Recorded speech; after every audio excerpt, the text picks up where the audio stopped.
Welcome to Deep Narratives, where stories of resilience, love, and hard-won hope come alive. Before we begin, tell us, where are you listening from? Drop your city or country in the comments. We'd love to connect. Today's story concerns courage, family, and the fierce battles fought for survival. Every heartbeat and moment reveals a truth more profound than the land it's rooted in. Don't forget to like, subscribe, and stay with us for stories that move the soul and leave you changed. Moonlight spilled cold and silver over Iron Hollow's frozen landscape, painting long shadows across the rugged porch where Mara Kane stood, her breath a mist in the frosty air. The winter wind clawed at her dark cloak, carrying whispers of distant gunfire and the faint crackle of torches. Around the clearing, a group of rough men closed in, led by Reverend Gideon Holt, his eyes burning with fanatic fire, his voice slicing through the night like a whip. "Give us the half-breeds," he demanded, every syllable dripping venom, "or we'll turn this valley to ash." Behind Mara, the triplets, Kale, Soren, and Lila, moved with unsettling grace, their silent coordination unnerving even the most hardened hunters. Their shared gaze was sharp and alert, as if bound by a force beyond the ordinary. Kai, the Comanche war chief, stood rigid beside Mara, muscles tense, scars tracing the lines of old battles across his weathered face. His eyes never left the threat advancing before them. A sudden crack shattered the night, the sharp report of a bullet striking wood as splinters exploded near Mara's feet. Without hesitation, she pressed a hand against a worn turquoise pendant, hidden beneath her coat, symbolizing a secret she guarded fiercely. That small token held the weight of lives lost, lives saved, and a truth powerful enough to change everything. The snow whispered under boots, torches spat glowing embers, and silence again fell heavy. What Mara protected, and why Kai stood with her, remained shrouded in mystery. But one thing was sure: the coming storm would test every bond forged in blood and shadow. What she's hiding will shock you. Stay to find out. The Bitterroot Mountains blazed in the dying light, their jagged peaks bleeding a rusty glow into the fading sky. Iron Hollow lay beneath, a scattering of weather-beaten cabins and rough-hewn trails framed by towering pines and rocky outcrops dusted with the season's first snow. Mara Kane urged her horse forward, each step stirring dust mixed with brittle leaves and frozen earth. The weight of the day pressed on her slender frame, but her posture remained unwavering, steady, purposeful. A sack of flour, her meager wage, for delivering herbal salves and tinctures, swung from the saddle horn, a small humble token against the harshness of frontier life. Settlers in Iron Hollow tolerated Mara's healing hands out of necessity, but never embraced her fully. Her skin, dark as the fertile soil, set her apart, making her a quiet target for suspicion and thinly veiled hostility. They whispered behind closed doors, wary of a black woman who held secrets of ancient remedies and whispered prayers that no one dared question. Mara had long learned to shoulder isolation with a stoic grace forged by years of loss and survival in an unforgiving and indifferent land. The memory of her husband's death haunted her steps. Taken too soon by a violent army raid, one of many, brutal clashes between soldiers and native tribes, the pain lingered beneath her calm exterior. She often wondered if she could have done more, if her hands might have saved him as they had saved others. That grief was buried deep but never gone, shaping every choice she made. Her horse stumbled on a jagged root, a sharp cry piercing the crisp air. Mara's senses snapped to attention.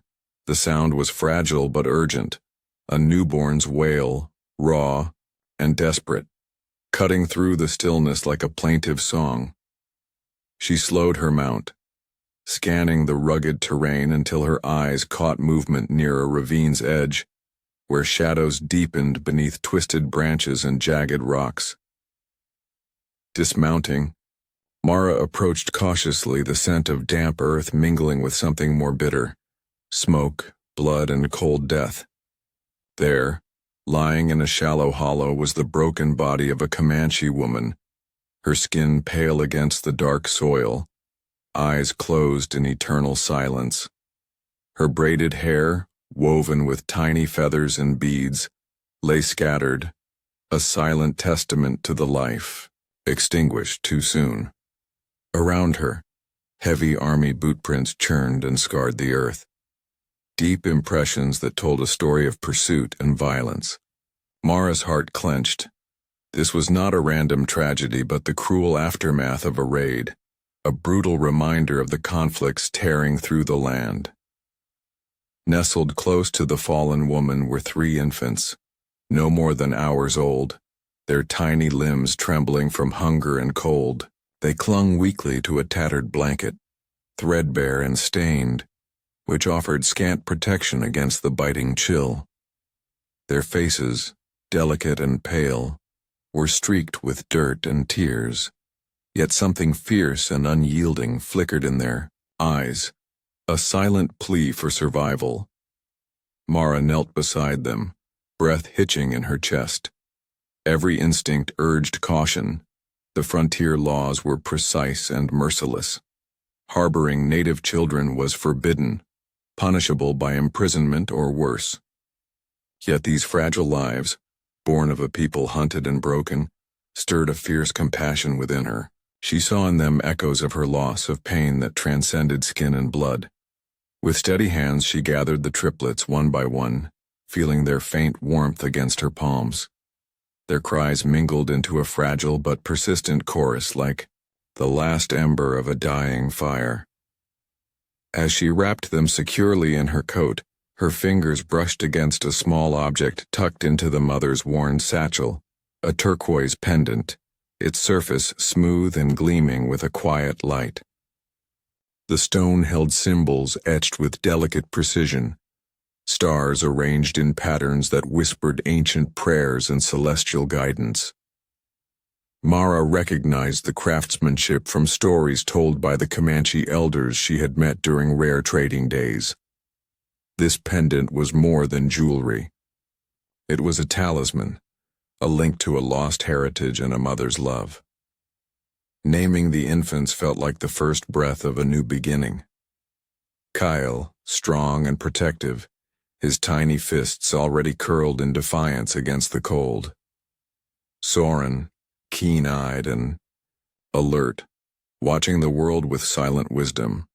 And Lila, gentle and intuitive, her fingers already seeking to heal.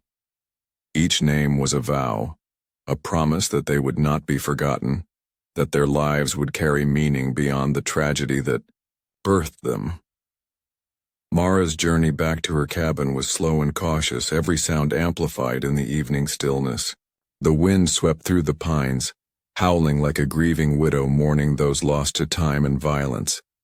Snow began to fall, light at first, then heavier, blanketing the earth in a cold silence. Her small home, nestled between towering firs, was humble but sturdy, a refuge against the world's cruelty. Inside, the flickering light of a fire cast dancing shadows on the rough wooden walls. Mara gently laid the triplets on a patchwork quilt, their breaths shallow but steady. She reached for herbs, sage, lavender, willow bark, and began to prepare teas and poultices, her hands moving with practiced care. The scent of dried flowers and earth was a balm against the harshness outside. Yet beneath the warmth, Mara's mind raced with worry.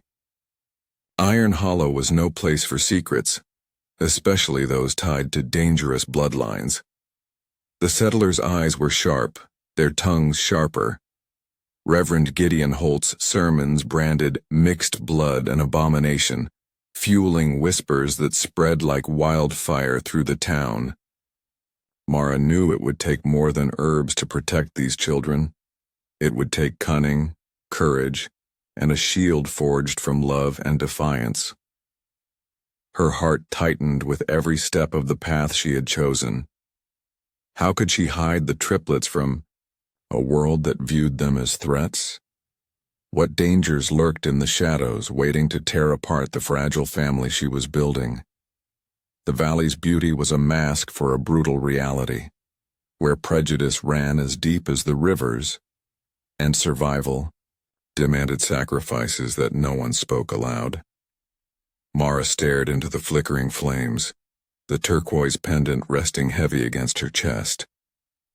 In its glow she saw a future painted in shadows and light, a future where she would fight for her own life and the lives of these three fragile souls. She would stand unyielding against the bitter cold, the biting hate, and the unforgiving wilderness. Her vow was silent but unbreakable. How would she conceal these children in a town that sought to erase their existence? The seasons passed in Iron Hollow, each etching its mark on the small cabin where Mara Kane had claimed sanctuary for herself and the triplets. The Bitterroots stood watch like silent sentinels, their snow-capped peaks a constant reminder of the harsh world outside. Inside those humble walls, the children grew with a speed that both astonished and unsettled Mara. Time seemed to twist around them, binding Kyle, Soren, and Lila together in ways that defied explanation. Kyle's frame thickened with muscle and resolve. He moved through the dense forest like a shadow, every step calculated, every breath measured. His hunting skills sharpened beneath Mara's watchful gaze. Tracking elk or small game, he learned patience and precision, mastering the silent kill with quiet pride. His eyes held a protective fire, constantly scanning for threats, always thinking of his siblings first. Soren, by contrast, possessed a keen intuition that was nearly supernatural. His gaze pierced the underbrush, detecting the faintest sign, a broken twig, a subtle scent on the breeze, the faintest footprint pressed into soft soil. He spent hours studying the land, learning its secrets in whispers and patterns, guided by Mara's teachings and stories. He carried the weight of watchfulness lightly but with serious purpose, sensing dangers that others missed. Lila moved through their small world with a grace that belied her years. Her touch was tender, yet assured, learned from countless hours, sitting by Mara's side as the herbalist crushed leaves, boiled roots, and mixed salves. Lila's empathy bloomed naturally, her hands healing cuts, soothing fevers, and easing aching muscles. She held the quiet wisdom of one who understood pain and hope in equal measure. Her presence a balm in the cabin's often cold air. Their bond was more than sibling affection. It was an almost mystical connection that Mara watched with a mixture of awe and concern. A glance between Kale and Soren could halt a word mid-sentence. Lila's soft smile could diffuse tension with unspoken understanding. They moved as one when danger threatened, a silent unit bound by shared blood and deeper unseen threads. Mara often caught them communicating through subtle gestures or silent looks, a language learned in the quiet moments of shared hardship. Despite the sanctuary Mara had crafted, the outside world crept closer daily. She taught the triplets carefully to mask their Comanche heritage, to blend seamlessly with the wary settlers of Iron Hollow. "You must never reveal who you truly are," she warned, voice steady but low. "There are eyes everywhere, waiting to turn kindness into cruelty." The pendant, the turquoise star that had once belonged to their mother, lay hidden beneath loose floorboards, its presence a secret she guarded fiercely. It symbolized identity and belonging, yet also a beacon of danger. Whispers began to ripple through the town. Once mere background noise, Reverend Gideon Holt's sermons gained a venomous edge. His voice echoed through the wooden walls of the church with sharp condemnation, painting mixed blood as a blight upon the land. The preacher wielded words like weapons, turning neighbor against neighbor and stoking fires of fear and hatred with every fervent prayer. Mara felt the poison spreading and saw it in the townsfolk's narrowed eyes and stiffened backs when the triplets passed. One cold evening, under a sky thick with stars, Kyle approached Mara by the hearth. His expression was heavy, eyes searching. "Why must we hide who we are?" The question hung between them, fragile but potent, breaking through Mara's carefully constructed walls. She hesitated, the weight of truth pressing down hard. Revealing too much could bring ruin, silence, and slow suffocation. Instead, she reached beneath a loose floorboard and drew out the pendant, its smooth surface catching the firelight. "This is our past," she said quietly, "but not everyone will accept it. For now, it must remain a secret." Her fingers lingered on the stars' etched patterns, tracing the sacred lines. "Someday, you may understand why we must wait." Mara's heart ached, knowing she was building a life on fragile hope. Reverend Holt's gaze lingered too long on the triplets during church services, his questions sharper with each passing week. Watched their movements and scrutinized their words, seeking cracks in the carefully woven facade. Mara knew it was only a matter of time before suspicion hardened into accusation. As winter tightened its grip, Mara found herself pushing deeper into her herbalist knowledge, crafting remedies for healing and protection. She boiled bitter teas from yarrow and sage, burned sweetgrass to purify the air, and whispered old prayers, taught by ancestors who had walked this land long before settlers arrived. The triplets learned these rituals, their young voices joining Mara's in quiet chants that carried hope and defiance. Yet the weight of secrecy bore down relentlessly. Mara watched the toll it took on her children, the wary glances, the sudden silences when strangers approached, the flicker of fear in their eyes when Holt's sermons filled the air. The valley around them seemed to close in, suspicion growing, like a shadow that darkened every step. In moments of solitude, Mara allowed herself a glimpse of doubt. Could she protect them from a world that demanded conformity? Would the truth of their bloodline ever be accepted? Or would it mark them for exile, or worse? Her mind raced with possibilities, but her resolve remained steel strong. These children were her family, her legacy, and she would fight with every breath to shield them. The triplets became more adept at weaving lies and half-truths each day, crafting stories to satisfy wary neighbors without revealing too much. Kyle learned to suppress his fierce nature in public, replacing it with a guarded calm. Soren's eyes grew sharper, catching threats before they materialized. Lila's healing hands stayed hidden beneath gloves. Her gentle voice softened to avoid attention. The cabin became a fortress of love and caution, where whispered prayers mingled with the scent of pine and dried herbs. Outside, Holt's sermons rang louder, his rhetoric driving wedges between neighbors and sowing fear like seeds in cracked earth. Mara sensed the rising tide, the inevitable clash between truth and prejudice drawing near. She knew the day would come when the secret could no longer be hidden, when the triplets' heritage would be exposed to a world hungry for division.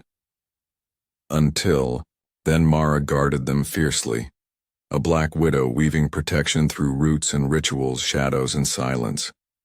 What would you do to protect your family from prejudice? Share below. It keeps their story alive. The pale dawn crept slowly over Iron Hollow. Soft light stretching across frost-kissed pines and rocky outcrops framed the small homestead nestled in the valley. The air held a brittle chill, and the faint scent of pine resin mingled with the sharp tang of winter's last breath.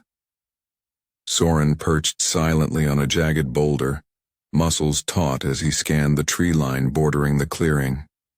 His dark eyes caught the movement of a lone figure standing just beyond the edge of the settlement. The man's posture was rigid, every muscle coiled as if ready to spring. Clad in weathered buckskin and a worn blanket draped over his shoulders, the stranger's presence was unmistakable. A Comanche warrior, blending into the shadows like one with the forest itself. Soren's heart pounded beneath his ribs, an urgent warning whispered through the cold wind. This visitor was no ordinary traveler. Silent and watchful, he remained still for hours, his gaze fixed on the cabin that sheltered Mara and the triplets.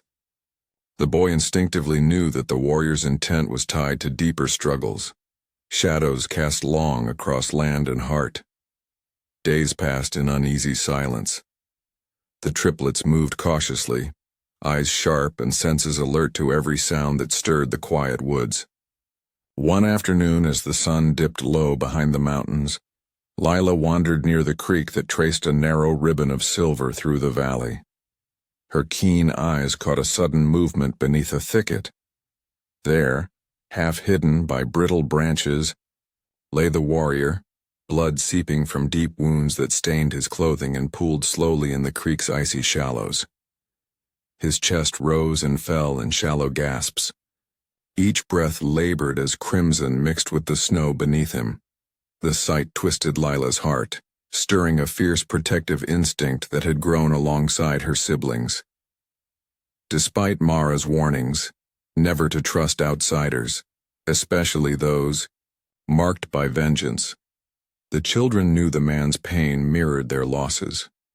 They moved swiftly, burdened by silent resolve, to hide him from prying eyes. Together, the triplets carried the wounded warrior to the barn, an aging structure on the homestead's edge, its beams heavy with dust and age. The scent of hay and earth mingled with the sharp aroma of healing herbs, drying in bundles from the rafters.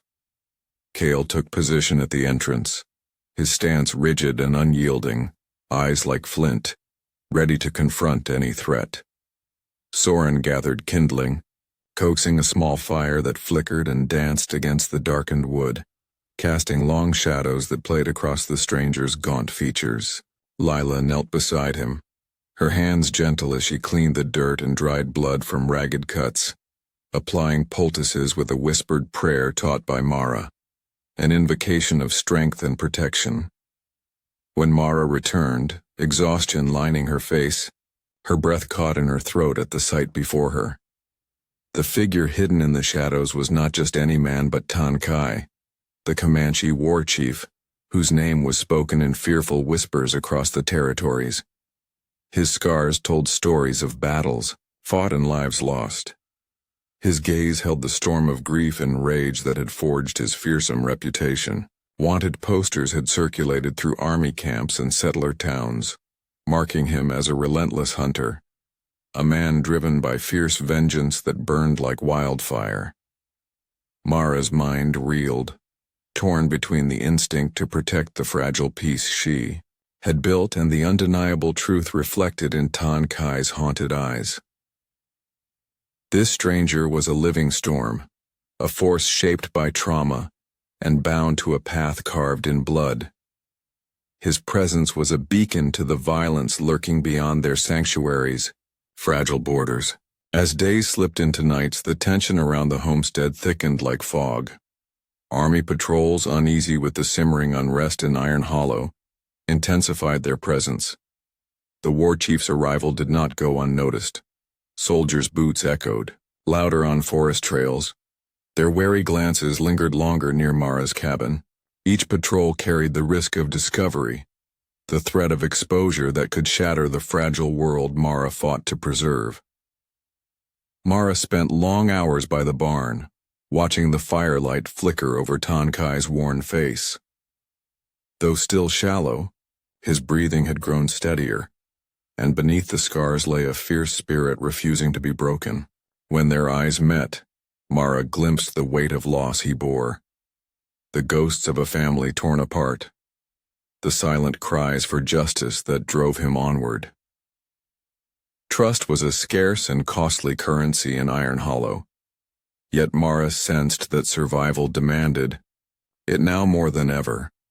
Could she gamble everything on this dangerous stranger whose arrival had shifted the balance of their precarious existence? The night air grew colder, stars piercing the velvet sky like distant, watchful eyes. The triplets gathered near the fire, their whispered prayers weaving through the shadows. Tonkai listened, his gaze distant but attentive, as if absorbing the quiet strength that bound this unlikely family together. Outside, the valley held its breath, the looming mountains guarding secrets older than time. The fragile sanctuary Mara had crafted teetered on the edge of chaos, poised between hope and destruction. Can Mara trust this dangerous stranger? The air inside the cabin was thick with the scent of pine smoke and drying herbs. The fire crackled low, casting shifting patterns across rough timber walls worn smooth by time and use. Tonkai lay still on the cot, his breath steady now, though each rise and fall of his chest carried the weight of battles lost and memories carved deep into the flesh. Days had passed since the triplets found him near the creek, blood pooling beneath him, life slipping fast through unseen cracks. Mara's careful hands whispered prayers, and the triplets' quiet tending kept him tethered to this world. Now, strength crept back into his limbs, and with it came questions, unspoken, sharp as the edge of a blade. He watched the children move through the cabin, his gaze lingering on details that struck like echoes from a forgotten life. The boy Kyle moved with the grace of a hunter, his eyes steady, always watching, always calculating. Soren, smaller but no less fierce, studied the world quietly, noticing what others missed. The faintest shift in a shadow, the softest rustle of branches outside. And Lila, her touch was gentle, her eyes soft. Yet beneath that kindness flickered a resilience that whispered of survival. They moved as a unit, their connection palpable, as if an invisible thread wove them together, a thread Tonkai felt tugging at his soul. One evening, as the firelight dimmed and stars pierced the night sky, Tonkai sat upright, wincing slightly at the ache in his ribs. The triplets sat near the hearth, their faces lit by the soft glow, heads bowed in whispered conversation. Kyle's hand rested protectively on Soren's shoulder while Lila carefully sorted dried leaves and roots, her fingers nimble, precise. Tonkai's voice, rough as wind over stone, broke the silence. These children, they bear the mark of my blood. His words hung heavy, carried by a weight only truth can hold. Mara, who had been grinding herbs at the table, stilled.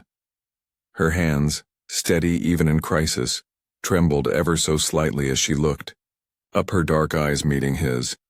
She moved to the far wall without a word, pulling up a loose floorboard with practiced ease. She lifted a small bundle wrapped in cloth from the hidden space, worn and faded. Unfolding it revealed the turquoise pendant, its surface smooth from years of touch, the etched stars glinting faintly in the firelight. She held it out, her fingers firm despite the room's tension. "This belonged to your wife," she said quietly, her voice even though a storm brewed beneath her calm exterior. "I found it on a woman's body, at Elk Creek." Tonkai's breath caught, the sound raw, breaking through the stoicism that had shielded him for so long. Memories rushed in unbidden, the screams, the smoke, the terror of the raid at Elk Creek, where soldiers swept through like a plague, cutting down lives with brutal precision. He saw her face again, the warmth of her smile, the curve of her hands as she cradled the life they had created together. The triplets. His triplets. born from love and torn from him by fire and steel. His gaze shifted to the children, his children. They were older now, stronger, marked by years of struggle and quiet defiance. Cale's jaw clenched as if ready to challenge the world itself. Soren watched with narrowed eyes, silent but aware, already understanding more than a child should. Lila's face softened, tears glinting like tiny crystals in the dim light, her fingers twisting the corner of her dress. They were his, yet not entirely. They had known another's care, another's sacrifice. Mara's voice broke through the haze. "I raised them," she said, her words firm, steady, and laced with quiet authority. "When the world would have left them to die, I took them in. They are mine as much as they are yours." Her eyes locked onto Tonkai's with a fierce, unyielding intensity. "I fed them when they were hungry. I held them through fevered nights. I taught them to survive." Tonkai's fists tightened, torn between gratitude and grief, anger and understanding. His children had been saved, yet stolen. His wife was gone, yet her light lingered in these three souls sitting across from him. Half Comanche, half something else, all tied to a world that wanted them erased. Outside, the sound of hoofbeats echoed faintly, distant yet ominous. The army patrols had grown bolder in recent weeks, their presence a constant threat, a reminder that the fragile peace holding this family together could shatter at any moment. The soldiers' boots marked the snow with heavy prints, their muskets slung carelessly, their eyes sharp, seeking signs of rebellion, defiance, and difference. Inside the cabin, time seemed suspended. Tonkai's voice, rough but steady, broke the silence. "They're my stars, born from her light. I cannot let them be taken. Not again." His words trembled at the edges, but his resolve was iron. Mara's gaze softened, her shoulders relaxing just slightly, though the tension in the room remained like a drawn bowstring. "We stand together then," she said, her voice low but fierce. "But know this, Tonkai, if you take them, if you leave, you tear apart the only home they've known. I will fight for them, even against you." Tonkai's breath slowed, a heavy exhale that seemed to release years of pent-up pain. He looked at Mara, Cale, Soren, and Lila.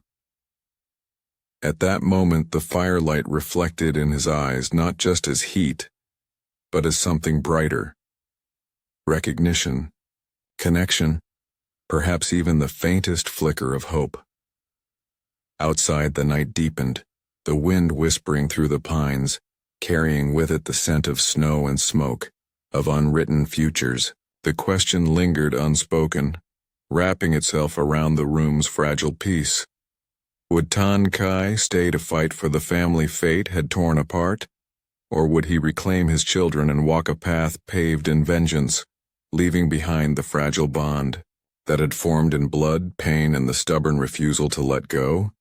Have you ever faced a truth that changed your life? Tell us below. Your stories fuel this one. The years passed in Iron Hollow, each season etching new scars into the land and the hearts of those who called it home. The snow melted into muddy springs, while harsh winds battered cabins through long winters. But Mara Kane's resolve never wavered. Her cabin, nestled beneath towering pines and rugged peaks, remained a fragile sanctuary. Through threats pressed in from every side, dark as storm clouds gathering on the horizon. Reverend Gideon Holt's voice had grown louder with time, his sermons twisting sharper, dripping venom with each word. He preached of heathens hidden among the flock, stoking fear and suspicion. His eyes, cold and sharp as a hawk's, often lingered on Mara's homestead, his lips curling into thin lines, as whispers rippled through the pews. "Sin festers where shadows fall," he warned, his voice booming against the church rafters, "and the Lord's justice will root it out." His rhetoric seeped into the soil, poisoning minds already wary of difference, of color, of those who walked between worlds. Mara and Tonkai forged a quiet resistance within the cabin's worn walls. Tonkai's presence had become a steady, grounding force, his strength tempered by grief, his hands scarred yet capable of teaching survival. He passed on sacred skills to the triplets, tracking game by broken twigs and scattered stones, moving silently across forest floors as dusk, and reading the sky for signs of change. Kale absorbed the knowledge with fierce intensity, his gaze steady and unflinching. Soren watched everything, storing details like a fox tucking away secrets.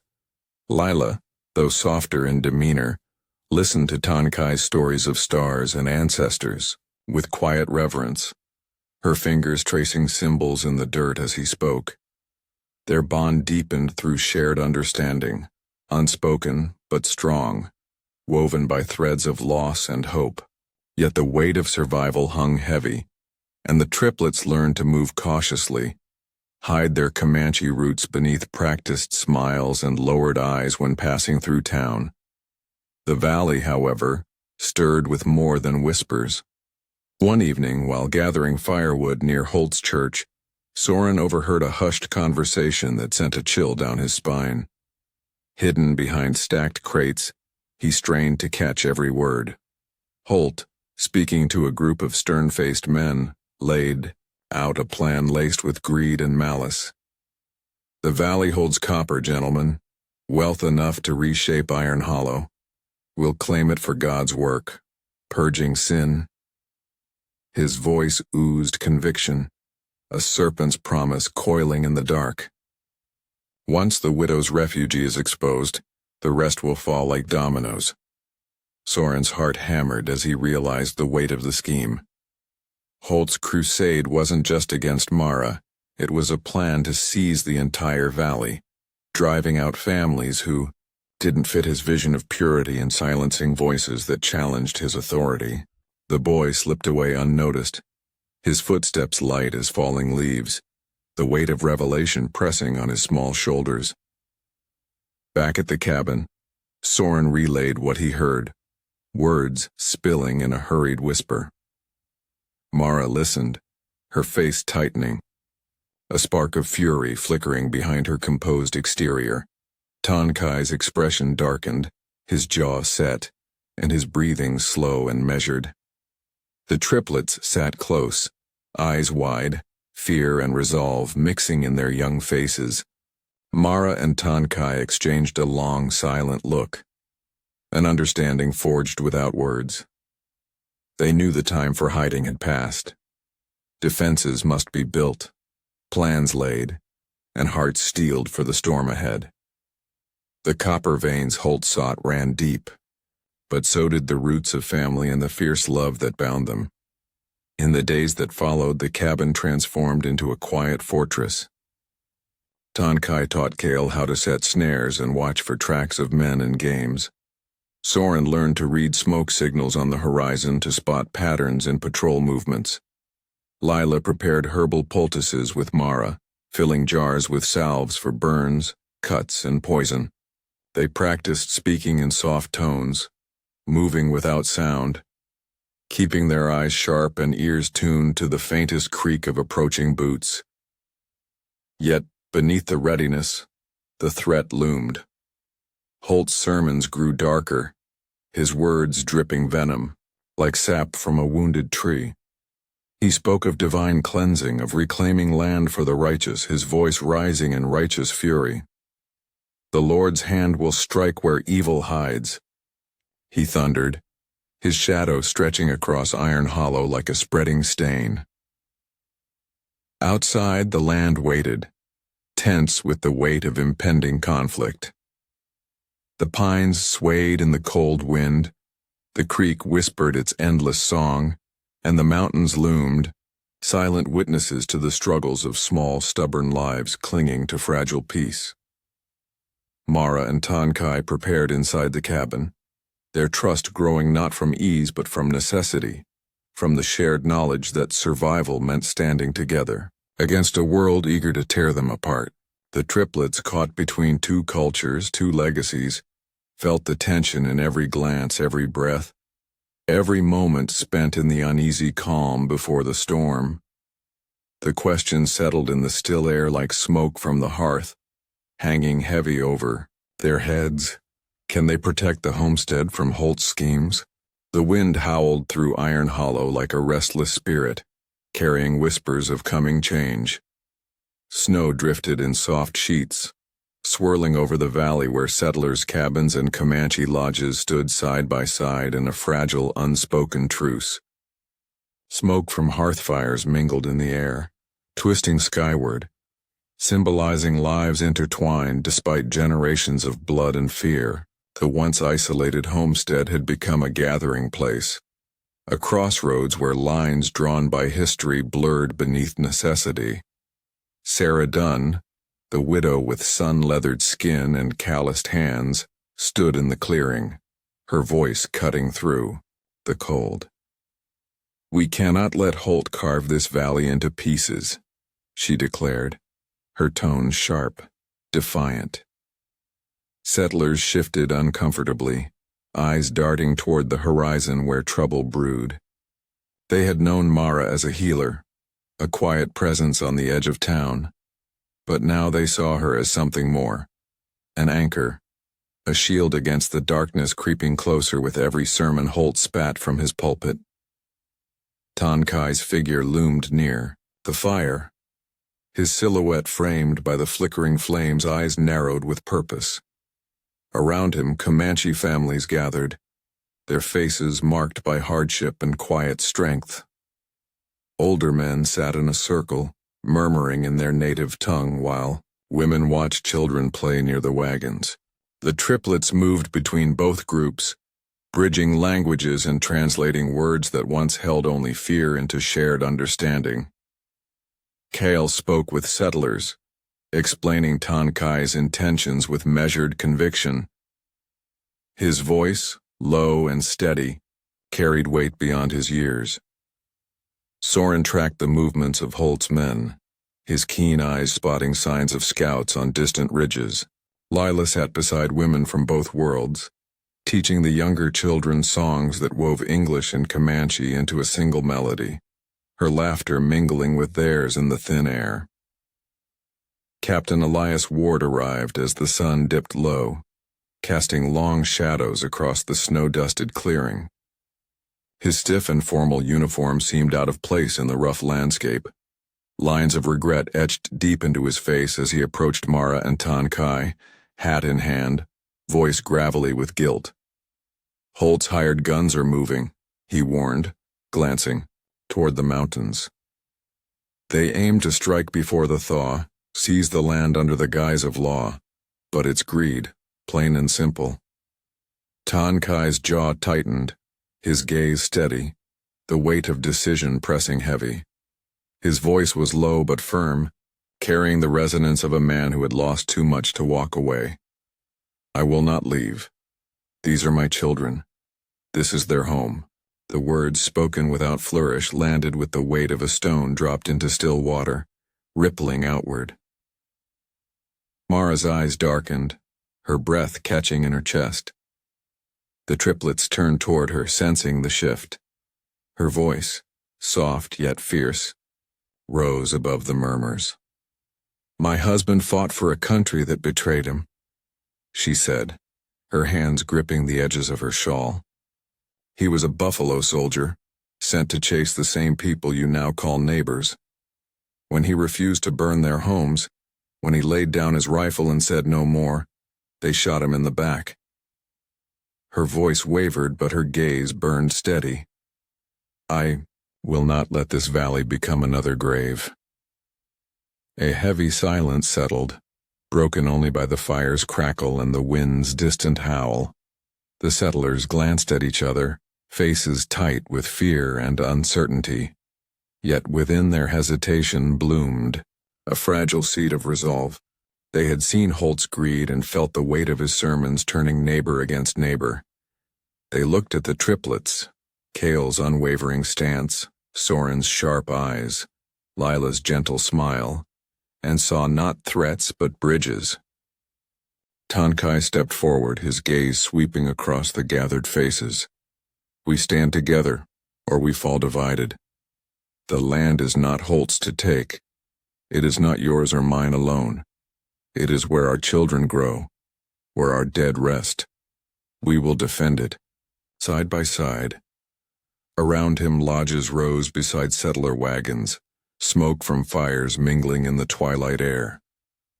The lines once drawn by race, blood, and history bent, cracked, and began to dissolve beneath the weight of shared purpose. Sore scarred by years of conflict, the valley trembled on the edge of something unspoken. Hope, fragile and flickering like the flames that warmed their hands. As night fell, the triplets sat close by the fire, heads leaning together, eyes reflecting the stars above. Mara stood behind them, her hand resting gently on Kale's shoulder, the turquoise pendant glinting faintly beneath her coat. Tankai lingered nearby, a silent guardian, his presence a promise etched into the frozen earth. Captain. Ward lingered, watching the scene unfold, the lines on his face deepening as he wrestled with choices yet to be made. He knew the weight of orders, the sting of regret, and at that moment he seemed smaller, humbled by the courage around him. The question lingered like smoke curling into the night. Would this fragile alliance hold, or would Holt's hatred shatter it before the thaw could bring renewal? Who would you fight for, no matter the cost? Share your thoughts, your voice strengthens us. Dawn broke cold and pale over Iron Hollow, casting long shadows across the frozen ground where bounty hunters crouched low among trees, rifles gleaming in the sharp morning light. Their breath curled in the air, mixing with the faint crackle of frost beneath boots. The cabin stood in quiet defiance, smoke rising steadily from its chimney, a stubborn outpost against the storm that gathered beyond the ridge. Mara stood in the doorway, her silhouette framed by the faint glow of the hearth, gaze steady, lips tight. The triplet's face, tense but unyielding, flanked her. Tankai lingered nearby, eyes narrowed, body coiled like a mountain lion ready to strike. Captain Elias Ward rode slowly, his horse's hooves crunching snow, a hand raised to signal caution. His voice cut through the frigid air, low but firm, words deliberate. "This is not justice," he called to the gathered hunters. "Holt's claims are lies twisted for greed. The land he covets was promised to others. This family's home not his to take." Faces turned toward Holt, uncertainty flickering in eyes once hardened by fear, hands gripping rifles tighter, hesitating. Holt, standing tall among the hunters, sneered. His face flushed, eyes wild with fury. He raised a rifle, voice rising in a shout that splintered the brittle air. "Traitors, heathens, they've bewitched you all." He fired, the shot tearing through the silence like a whip crack, splinters flying as the bullet struck wood near Mara's head. Chaos erupted. Kale lunged, blade flashing in the weak light, striking down the nearest hunter swiftly and precisely. Soren, breath steady, loosed an arrow that found its mark, sending another man stumbling back with a cry, weapon dropping into the snow. Lila moved swiftly, hands steady, tending to a settler wounded in the confusion, voice low, calm, a thread of clarity in the chaos. Gunfire roared, smoke billowed across the clearing, and the powder smell was thick. Tankai moved like a force of nature, a blur of motion and fury, disarming men with raw strength and precise strikes. His voice cut through the violence, steady and fierce. "This is not the way. Holt's lies have poisoned your hearts. Open your eyes. This land is not his prize. His words rang out, slicing through fear, turning heads, freezing hands mid-trigger pull. Ward's voice rose over the fray, urgent, commanding. "Hold your fire! Stand down! This is not justice!" His horse reared, hooves churning snow as he drew, his weapon leveling it not at Mara's family but at Holt. The preacher, face twisted with rage, swung his rifle toward Ward, finger tightening on the trigger. A sharp crack echoed. Ward's shot fired first, sending Holt sprawling, rifle tumbling into the snow, blood blooming across his chest. The air seemed to be still. Hunters lowered weapons, eyes wide, breaths ragged in the biting cold. Ward dismounted, slowly, boots sinking into the snow as he approached Holt's crumpled form. "Your lies end here," he said, voice steady, gaze hard as stone. He turned to the hunters, voice firm, resolute. "This land belongs to the people who've tended it. This family is under my protection." No one spoke, tension unraveling into silence, broken only by the distant wind. Mara's breath shuddered in her chest as she stepped forward, her arms wrapping tightly around Lila's shoulders. Cale, knife lowered but still clenched, stood tall, eyes narrowed yet resolute. Soren, breath visible in short, controlled bursts, knelt to retrieve his arrow, gaze sweeping across the faces of men who had moments earlier been enemies. Tan Kai stood in the center, shoulders squared, voice rising, steady, fierce. "We are not what you fear. We are family, forged by loss, united by choice. The land does not belong to one man's greed.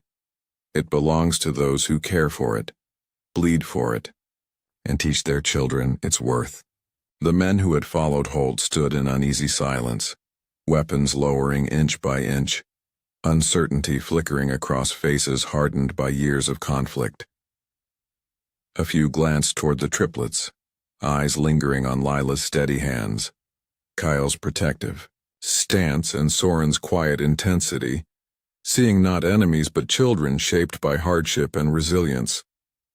Ward moved to Holt's side, binding his hands with practiced efficiency. His voice was firm as he declared, "Reverend Holt, you are under arrest for inciting violence, fraud, and unlawful claims on sovereign land." Holt, coughing, glared upward, his eyes filled with venom, yet his voice faltered, reduced to a bitter rasp swallowed by the cold. Snowflakes drifted lazily through the still air, the storm passing, leaving the valley hushed in the aftermath of the chaos. The sun broke through the clouds in pale slivers, casting light on faces turned skyward, hopeful yet wary. In the quiet that followed, Mara's family stood together, Cale, Soren, Lila, Tan Kai, and Mara herself, against a world that had tried to tear them apart. They had fought as one, and for now they had won. But as the hunters dispersed, murmurs lingering like smoke, the question settled deep and heavy. Would Iron Hollow embrace this new family, or would old wounds fester beneath? The surface waiting to reopen? Spring returned to Iron Hollow, thawing frozen rivers and breathing life into the valley. Wildflowers bloomed across the meadows, splashes of color against the green, while the towering peaks of the bitterroots stood guard over the land like ancient sentinels. The air smelled of pine, damp earth, and promise. Once a battleground, the homestead now hummed with quiet, steady life. Fences mended, gardens tended, smoke rising from chimneys in peaceful rhythm. This place had been forged by fire but stood whole. Iron Hollow had changed. What once was a town divided by fear, greed, and prejudice had become something new. An experimental territory marked by the governor's decree. Settlers and Comanche families lived side by side, their children's laughter filling the air, braiding languages into songs only they seemed to understand. White canvas tents stood alongside earth lodges, cooking fires mingling in scent, trade of herbs for cloth, stories swapped beneath starlight. It wasn't perfect, grudges lingered, old habits died slowly, but the seeds had taken root. A future, once impossible, now seemed just within reach. Mara Kane stood at the edge of her field, watching the triplets work the land. Tall and strong, Cale hauled a bag of seed across his shoulders, his stride steady and sure. Soren crept between rows, eyes sharp, noticing the minor changes in the soil, the whisper of wind in the trees and the faint shift of cloud patterns hinting at rain. Lila knelt in the dirt, fingers brushing tender shoots, humming softly as she worked, her voice a balm that soothed and healed, just as her hands had done through storms and battles alike. They were growing, thriving, becoming more than what the world had once tried to make of them. They were the bridge, the living proof that family was not born of blood alone but forged in fire, sacrifice, and unyielding love. Tan Kai approached. Quietly, the weight of years etched into his face but softened by the sight before him. His presence was no longer that of a warrior haunted by loss but of a father and protector. His heart stitched back together by the steady, stubborn hands of those around him. Mara turned to him, her expression calm yet fierce, and from the folds of her shawl she drew a small object, worn, heavy with meaning. Her husband's badge was dull with age but still catching the light in flashes of brass. She placed it in Tan Kai's hands, her voice steady. He died standing for what was right. Now you carry it, not as a soldier, but as a man who fights for family, land, and the hope we've built. Tan Kai's fingers closed around the badge, a silent promise forged at that moment. One of unity, shared purpose, and a future not yet entirely written, but fiercely protected. The weight in his grip was more than metal. It was a symbol. A bridge between lives once torn apart by war, now bound by understanding. The triplets joined them, eyes bright beneath the vast Montana sky. Lila smiled first, her expression soft, yet radiant, while Soren's ever-sharp gaze reflected his father's quiet strength. Standing tall, Cale placed a hand on Tan Kai's shoulder, a silent gesture of acceptance, respect, and love, unspoken but deeply felt. Around them the valley pulsed with life, birds calling from treetops, the creek's gentle murmur, the wind carrying the scent of sage and pine. Children's laughter echoed across the meadow, Comanche and settler alike, their games weaving together, languages and traditions in a tapestry of hope. Mara watched them all, her heart swelling with fierce, quiet pride. This place had been carved from loss, yet it blossomed, not by accident but through the grit and grace of those who refused to surrender to the darkness. She saw it in the small hands learning to plant corn, the shared meals beneath the vast sky, and the quiet nods of men who once sat on opposite sides of the battlefield. She saw it in how the triplets stood side by side, a living bridge across time, blood, and history. The question no longer hovered, unspoken and sharp. It had been answered, not with words, but with the steady rhythm of daily life, work shared, and songs sung in two tongues around one fire. This was their valley, their future, and no one, no preacher, soldier, or voice of hatred, would tear it apart again. Mara turned her face to the wind, breathing deeply, the scent of earth and smoke filling her lungs. She felt the weight of the past, the weight of loss, but also the lift of possibility, a future rising from the ashes of what had been. The bitterroots stood tall against the sky, watching over the valley as they always had, and beneath their gaze the homestead thrived. Where are you listening from? Like, subscribe, and share your thoughts. Let's build bridges together tomorrow. Your voice matters here. Every shared story strengthens the bond we fought to forge. Together, we rise.